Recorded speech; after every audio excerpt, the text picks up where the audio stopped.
এরে বাবা, মরার পর সব শেষ না, মাত্র শুরু।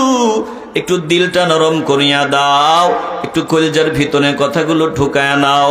বান্দাকে যে কবর দিয়ে চলে গেল, বলে দুনিয়ার কেউ আমার কবরের সাথী হইল না।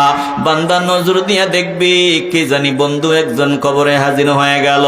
জাহান্নামের ফেরেশতারা পায়ের দিক থেকে আসতে চায়, বলে পায়ের দিক থেকে কেউ একজন বাধা দিতেছে না। না না, আমার দোস্তকে পায়ের দিক থেকে আসিয়া কষ্ট দেওয়া চলবে না, আমি পাহারাদার হিসাবে দাঁড়ায় গেলাম। মাথার দিক থেকে আসতে চায়, মাথার দিক থেকেও আওয়াজ দিয়া বলতেছে না না না, আমার দোস্তকে পায়ের দিক থেকে এসে কষ্ট দেওয়া চলবে না, আমি পাহারাদার আছি।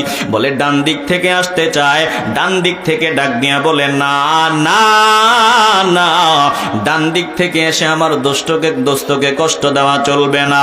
বাম দিক থেকে আসতে চায়, বাম দিক থেকেও বাধা দেওয়া হয়।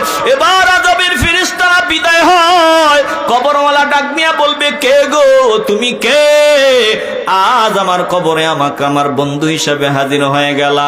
বলে শুনিয়া লও, আমি তোমার বন্ধু, জমিনে তেলাওয়াত করেছো, আমি তেলাওয়াতকৃত মাওলার কালাম, আমি সূরা মুল কবরে হাজির হয়ে গেলাম। টেনশন নাই, তোমারে জান্নাত পর্যন্ত পৌঁছায়া দেওয়ার আগ পর্যন্ত সাথী হিসাবে আছি। জোরে কোন আল্লাহু আকবার।